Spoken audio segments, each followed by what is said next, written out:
En su radio televisión online Madre Libertad presentamos nuestro programa estelar Economía en Libertad.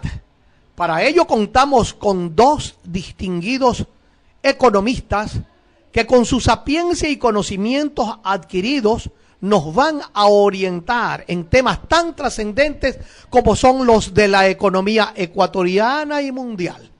Está con nosotros el economista Fernando Rivera y también el economista Enrique Verduga. Ellos van entonces a hacer de este programa estelar Economía en Libertad.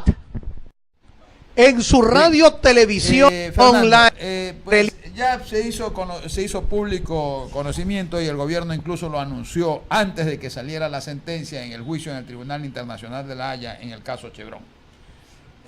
Revisemos un poquito los antecedentes de este caso. Me parece. Sí, ya. Es decir, la compañía Chevron, antes Texaco, tenía un convenio con el Ecuador de explotación petrolera y se causó un derrame que afectó a un cierto sector en el oriente ecuatoriano. Esto viene desde el gobierno de Yamil Maguad. Se presentó la queja por parte del gobierno ecuatoriano y Chevron en aquella ocasión hizo un pago y una indemnización de una cantidad insignificante, creo que fue algo así como $40 millones, para remediar el daño causado. Pero posteriormente un grupo de habitantes del sector se consideraron perjudicados con ese daño ambiental que había ocasionado el derrame de petróleo y plantearon ellos por cuenta propia una demanda contra la compañía Chevron. Se trataba de un juicio totalmente privado, de un grupo de ciudadanos demandando a una empresa por la afectación que el daño les había causado. Luego viene el gobierno de Rafael Correa y se toma parte, se involucra en un juicio que no tenía nada que hacer y lo involucra al Estado ecuatoriano.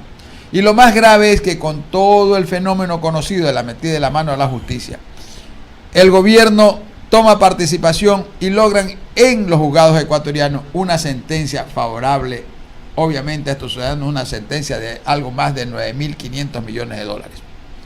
Obviamente Chevron no se iba a quedar quieta ante esa sentencia, ni le voy a decir, e iba a plantear el reclamo ante los tribunales internacionales, y qué más que el tribunal, que la Corte Internacional de Justicia de La Haya, el más alto tribunal a nivel internacional. Pero hay una cosa que hay que recordar, Enrique. Cuando la Texaco, que era la que realmente inició el contrato con el Estado, simple y llanamente todavía no existía este convenio de protección a la inversión extranjera. La Chevron lo que hizo es comprar las acciones de la Texaco. Hubo una transferencia. Una transferencia, entonces prácticamente el gobierno no tenía nada que ver, y no estaba protegido.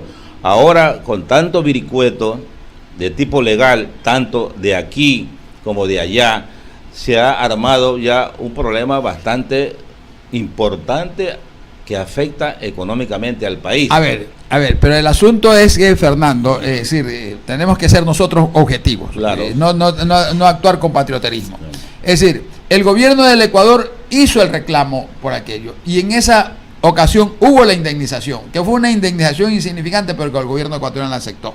El problema surge cuando el grupo de aborígenes, de habitantes del sector, presenta a ellos una demanda que era un juicio totalmente privado, porque eran ciudadanos privados contra una empresa privada. El asunto se complica cuando el gobierno de Ecuador se involucra, y se involucra de dos maneras.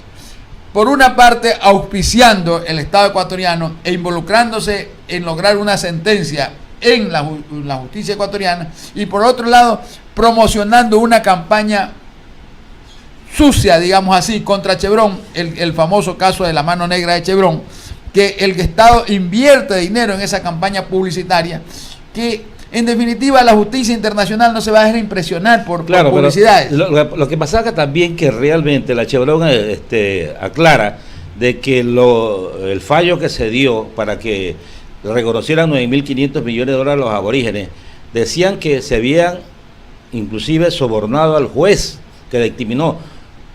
con $300,000, algo así, que le dieron al juez como para que diera el fallo, que inclusive lo sometió a la Corte Constitucional y que también le dio la razón. Entonces fueron las bases que se sentaron para que el gobierno de Correa naturalmente hiciera una campaña de desprestigio, no legal, porque realmente eso no está considerado en los arbitrajes. Entonces, y eso también hay que considerarlo también, Enrique, ¿no? Claro, el asunto es que todos sabemos cómo se manejaba la justicia en el Ecuador. Por supuesto. Entonces, además, hay rumores, hay presunciones, hay conjeturas de que hubo un grupo de inversionistas, porque de cuando acá un grupo de ciudadanos del Oriente aparecen reclamando una cuantía de $9.500 millones, una cantidad, pero... ¿Quién los podría haber asesorado? Eso es una incógnita, ¿no? Es decir, se corren las conjeturas y los rumores de que hubieron grupos de inversionistas internacionales, porque además llevar un juicio contra una empresa petrolera de esta magnitud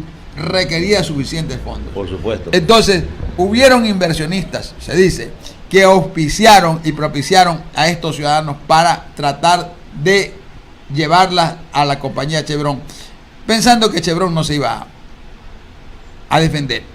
¿En dónde está el error? Para mí el error nace en el momento en que estos ciudadanos ecuatorianos permiten que el Estado ecuatoriano se involucre. Ellos debieron llevar su juicio limpio y parejo.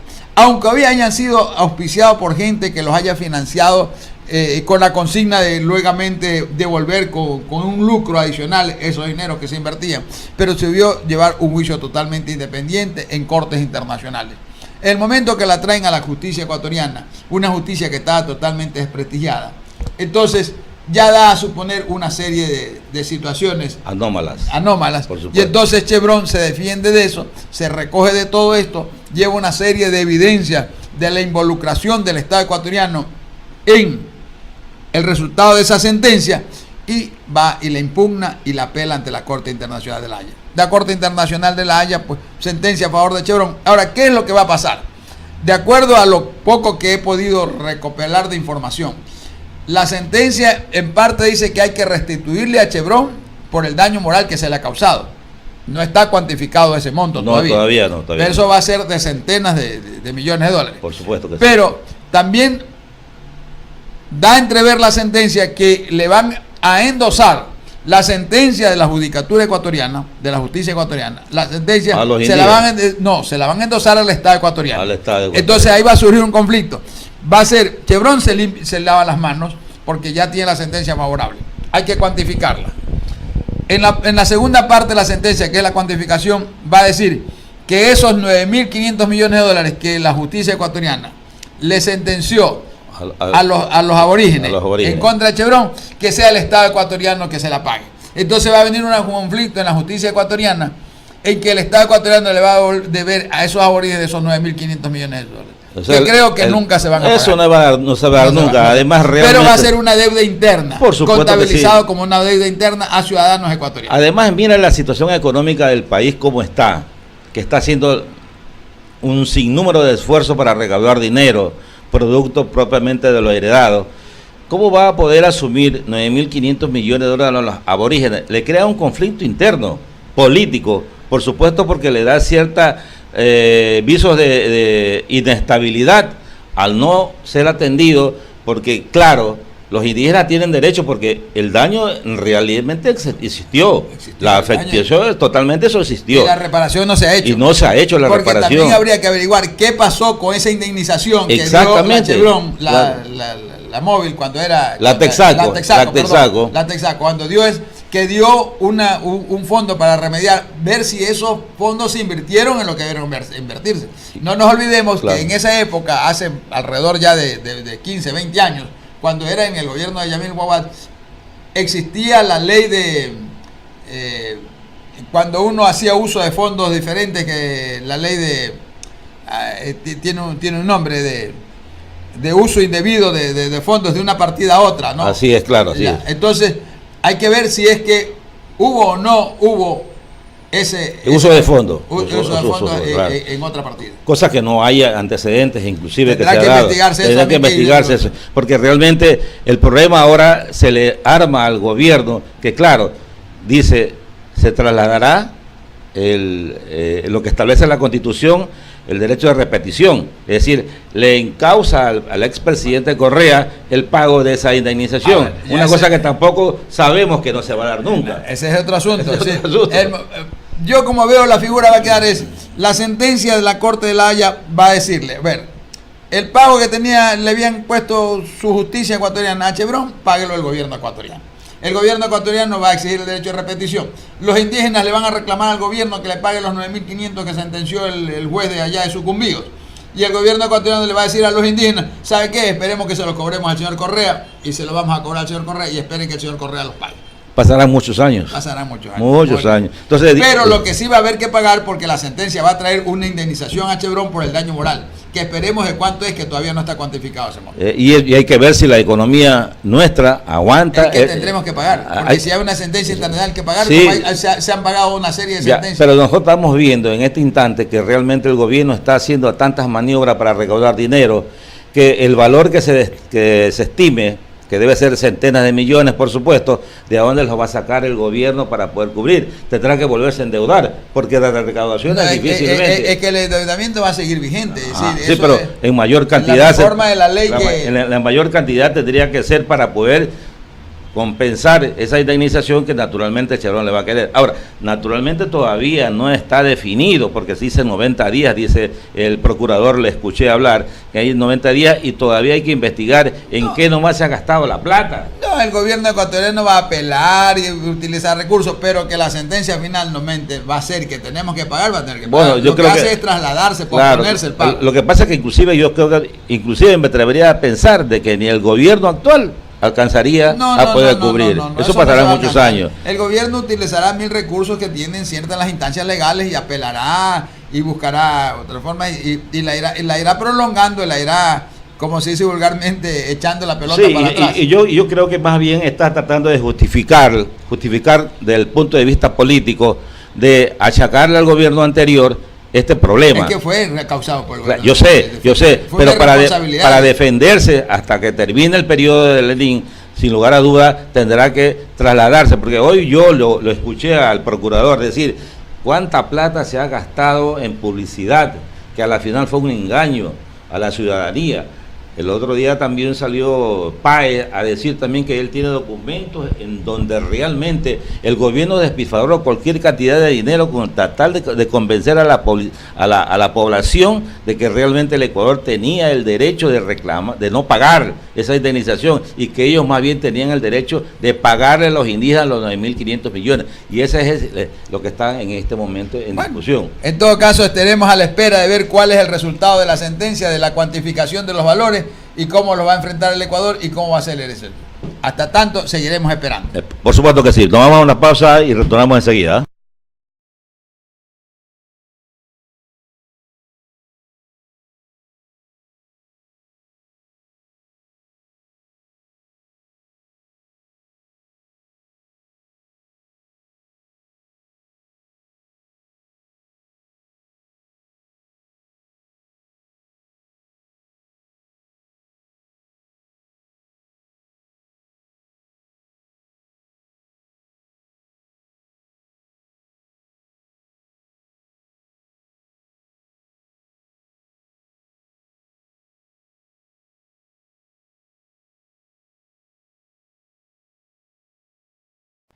En su radio. Bien, Fernando. El segundo tema que teníamos para hoy era el incremento de los valores del diésel para los sectores pesquero e industrial.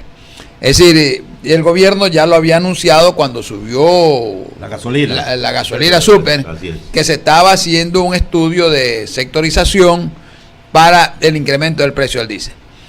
Eso no ha terminado, porque todavía recién ha habido un incremento para 3 sectores. Para el sector industrial pesquero, para el sector camaronero y para el sector artesanal, que le suben en 10 centavos. A los otros le suben en 25 centavos el precio del galón. Que le está subiendo a todo. Bueno, nomás no, porque todavía no se ha subido al sector industrial, a la industria y al transporte. No sabemos. Lo que pasa es que los representantes hablan de una cadena de incrementos que va a degenerar totalmente en una cadena de subida de precios. Eso es en definitiva.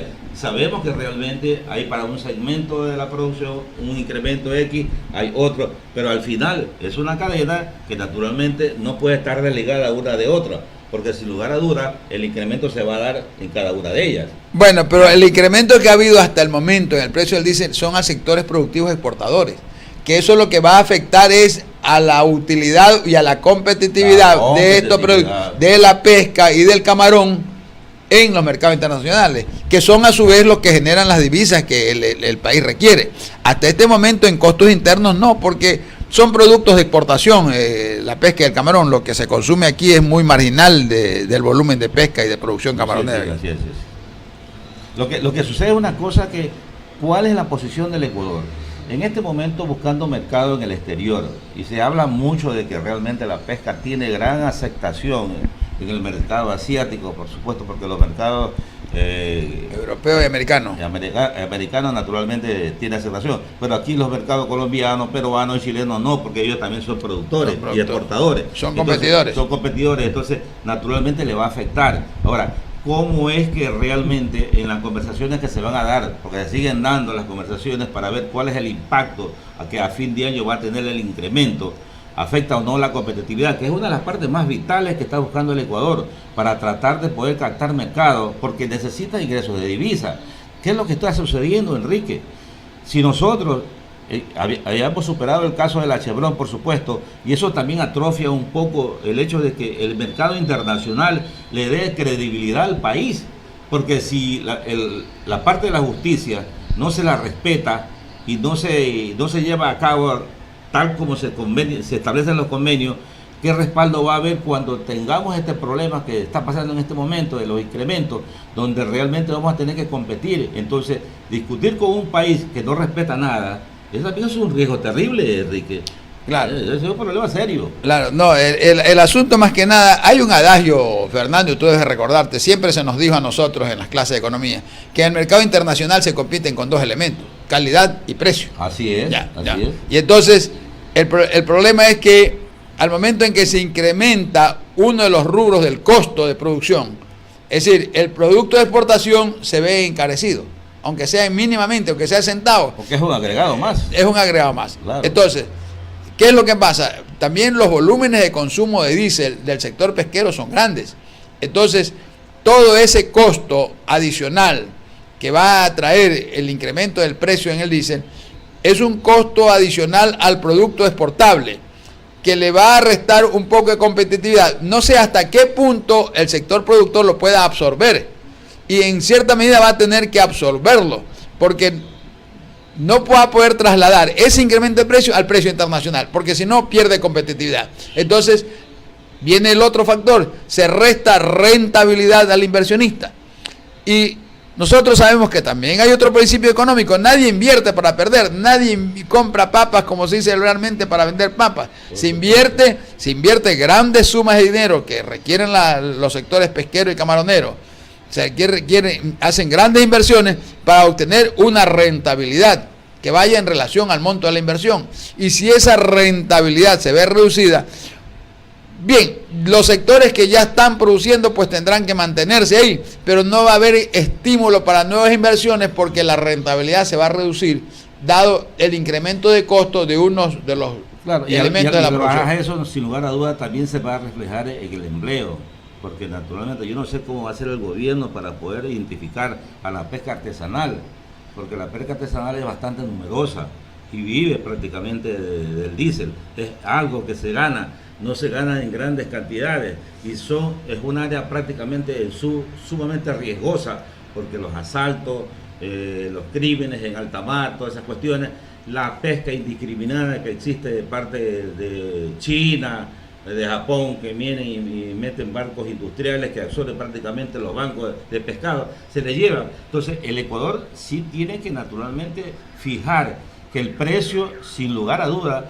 le va a hacer un daño más bien al inversionista nacional y al extranjero. No te olvides que estadísticamente la inversión en el Ecuador no llega a casi nada, son apenas 600 millones de dólares establecidos. Contra 12, 13 mil millones que van a Colombia, Perú y a Chile. Entonces, claro. ¿Cómo podemos nosotros atraer esa inversión si realmente no estamos alimentando? Mientras otros subsidian, mantienen el subsidio para mantener la competitividad exterior, nosotros más bien incrementamos un agregado más al costo. Además hay otro asunto, Fernando, y es el que a mí más me preocupa. En fin, en cierta medida los sectores productivos, sector pesquero, sector camaronero, la pesca artesana, han aceptado el incremento en cierta medida. Los representantes se han reunido con el gobierno y en cierta medida lo han aceptado. Pero a mí lo que me preocupa es ahora que tenemos 3 precios de diésel. Hay el diésel de $1, de 1.10 y de 1.25. Es decir, el precio para el sector transporte y para el sector industrial se conserva, porque no ha habido incremento. Es posible que lo vayan a subir al sector industrial, no sé si al sector transporte, pero ya hay un precio de 10 centavos de incremento para el sector pesquero artesanal y hay un incremento de 25 centavos para el sector pesquero industrial y para el sector camaronero. Entonces, vamos a tener, ya en este momento tenemos 3 precios. ¿A qué es lo que yo le temo, Fernando? Que se va a dar lugar a la corrupción, que es un problema que tenemos que combatir. Va a haber la famosa viveza criolla. Va a haber quienes se registren, o sectores industriales, o sectores de transportación, que incrementen ficticiamente su volumen de demanda, ¿no?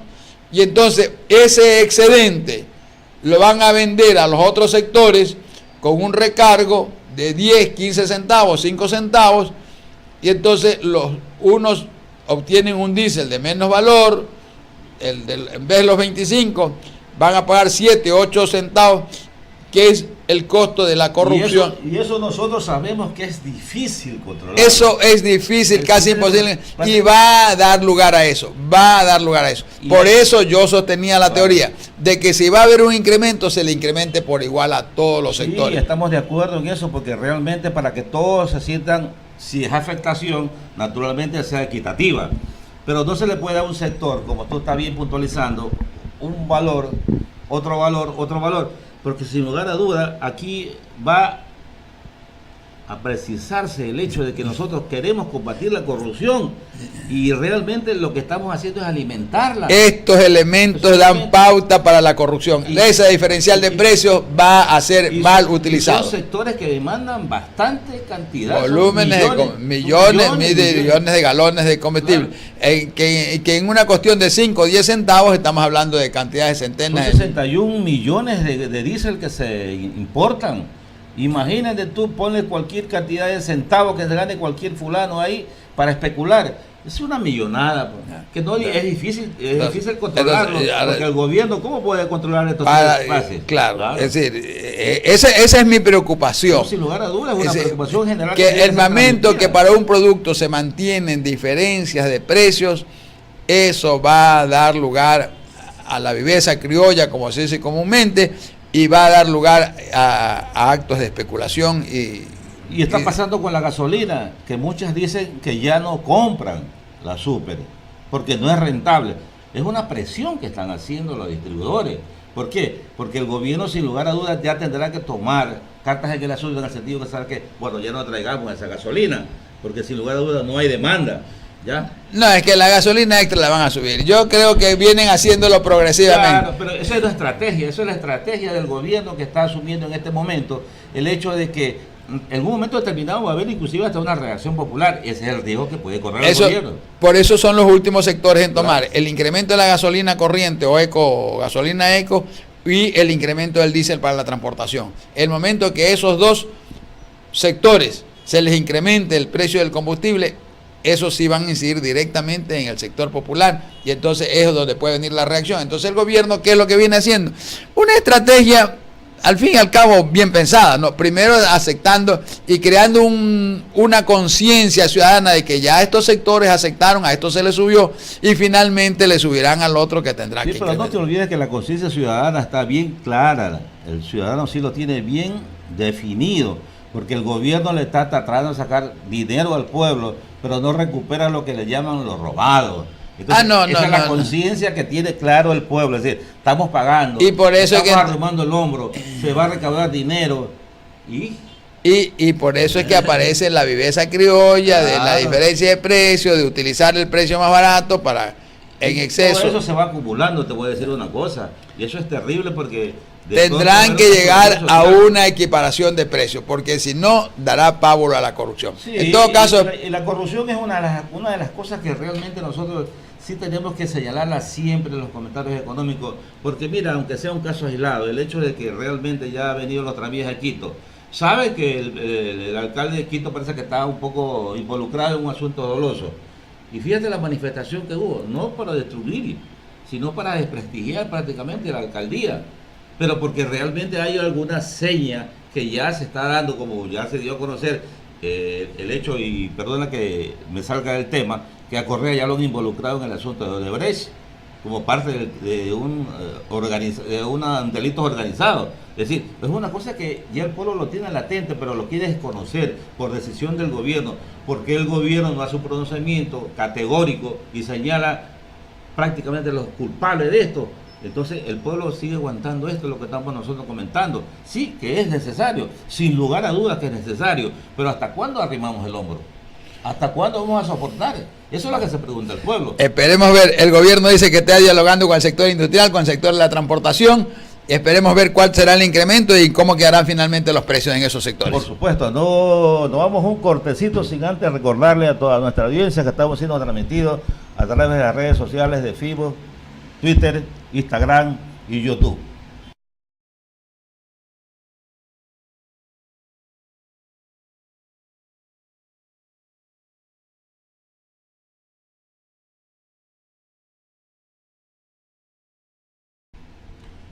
Bien, Fernando, para cerrar el programa del día de hoy tenemos el tema de Venezuela.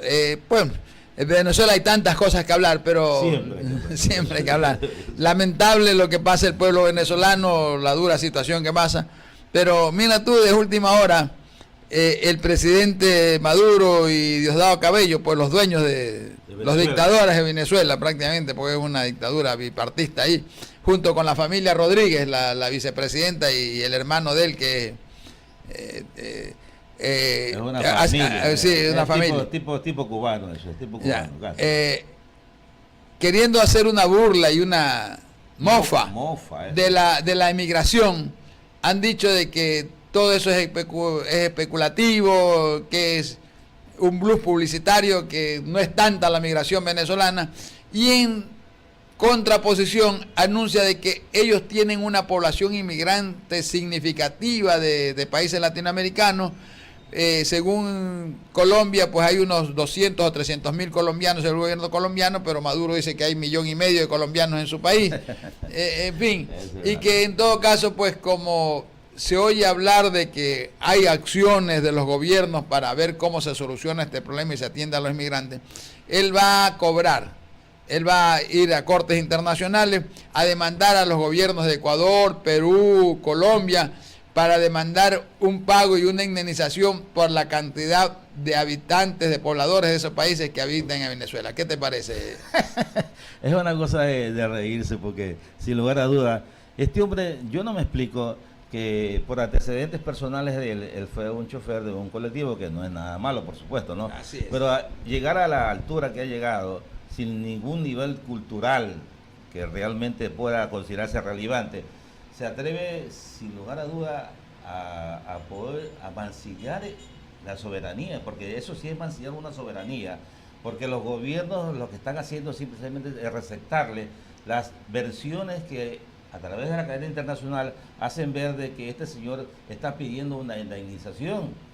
Yo no sé cómo es la modalidad que se podría utilizar para poder reconocerle a él, que todo el mundo, sin lugar a dudas, se ha quedado asombrado por lo audaz que significa la petición de este fulano a los gobiernos que realmente le están dando albergue a tantos ciudadanos venezolanos que vienen huyendo. No es que vienen a inmigrar, vienen huyendo en forma desesperada porque no hay ni medicina, no hay hambre, no hay trabajo, no hay nada, y su moneda, según el Fondo Monetario, está ya por el 1,000,000% de inflación. Es decir, es un desastre en este momento Venezuela, y no se concibe la idea de que este hombre, sin lugar a duda, se atreva a pronunciar a nivel mundial de que va a pedir a nivel internacional indemnizaciones. ¿Y qué es? ¿Cuál es esa indemnización, Enrique? Eso es lo que yo entiendo. Es una cosa que realmente se me hace nudo. Sinceramente, comprender, ¿no? No. Yo creo y coincido con las declaraciones que hizo el presidente del Perú el día de ayer en una entrevista que le hicieron en CNN. El problema, cuando el periodista le pregunta sobre cómo van a resolver este problema de los inmigrantes venezolanos en Perú y en toda la región, él decía que en realidad se están haciendo esfuerzos y todo, pero que todo eso no vale nada, porque esas son las consecuencias. La causa, y entonces él ya dio un indicio de hacia dónde va la situación. Digo, lo que hay que atacar es la verdadera causa del problema, y la causa del problema es el gobierno de Venezuela. Entonces, si por ahí va la teoría, por ahí va la tesis, los gobiernos, y yo pienso que ya los gobiernos latinoamericanos no tienen que estar esperando que sea Estados Unidos el que tenga que venir a poner orden en nuestros países. Yo creo que pueden hacer una acción conjunta de una fuerza militar multinacional de los países de Latinoamérica que pongan, porque, por Dios, Fernando, tú no puedes estar viendo al vecino tuyo que maltrata a su esposa, que maltrata a sus hijos, y llega un momento en que uno pues se indigna y tiene que tomar partido y decirle, señor, ya, ¿hasta qué hora masacra a su esposa y a sus hijos? ¿No? Sí, y hay tantos organismos sudamericanos como la Comunidad Andina, hay el CELA, hay no sé cuántas otros organismos que realmente, inclusive tienen presencia mayoritaria en la OEA, y que todavía no puedan tomar una decisión para poder sofocar este problema que cada día incendia más a Latinoamérica, porque la inmigración no es venezolana, la inmigración es latinoamericana. Claro. Nos está afectando prácticamente a todo el continente. Entonces, no es un país como Venezuela el único que... Obviamente que hay países más afectados, por ejemplo Colombia, porque más de 1 millón de venezolanos. Brasil, mira tú los conflictos que hay en Roraima, en la frontera, hay conflictos, peleas y actos de homofobia. Ecuador y Perú son los más afectados. Colombia, Ecuador, Perú y Brasil son los países más afectados. Algo de esa emigración ha llegado a Chile, algo ha llegado a la Argentina, pero esos países, por estar más lejanos, han recibido menos y han recibido una inmigración más calificada. Claro que sí, y ahí el impacto es un poquito menos que... Es fácil absorberlo. Pero en el caso nuestro, que venimos de un problema de 10 años de desgobierno, con una altísima tasa de desocupación, darle albergue a tanta gente aquí que viene con ansias de trabajar en lo que sea, es lastimoso. Lo que sea, e inclusive pues se ha dicho en medios de comunicaciones que han venido hasta criminales, han venido hasta... pues que con la inmigración viene lo bueno, lo malo y lo feo. Pero somos receptivos de eso, porque con el ánimo de ayudar, naturalmente le abrimos las manos a todo el mundo, pero no sabemos a quién se las abrimos. Pero realmente el problema es de los países. Los presupuestos tienden a saltar totalmente porque se desfasan de la atención tanto al ciudadano ecuatoriano, en este caso del Ecuador, como a los ciudadanos que se incorporan por la migración. Por eso te digo que el problema no solamente es de Venezuela, el problema es de todo. Y por eso es que los países y los gobiernos están ya pensando en tomar acción. Con tu pronunciamiento que dice que realmente ya no debemos esperar que los Estados Unidos no lo va a hacer nunca. No lo va a hacer nunca, porque hay inversiones también que son recíprocas. Y además es una cuestión que nos está afectando a nosotros y debemos tomar partida nosotros. Para terminar con este asunto, por supuesto, porque si no, realmente esto no se va a acabar nunca. Porque no hay indicio de que en Venezuela se dé un golpe de Estado. No hay. De que realmente tienen controlado totalmente una dictadura atroz. Es una atroz. de las cosas que realmente nosotros vamos a vivir por muchos años, y el gobierno que viene tendrá que absorberla también con el grado de afectación que actualmente la está viviendo este gobierno. Este gobierno, por supuesto, hace allanado lo que los demás países dicen, que realmente tenemos que darle albergue a la gente y nos obligan a aceptarlo, porque es obligación aceptarlo. Pero, ¿hasta cuándo vamos a hacerlo? Además, la solidaridad ecuatoriana siempre ha sido así.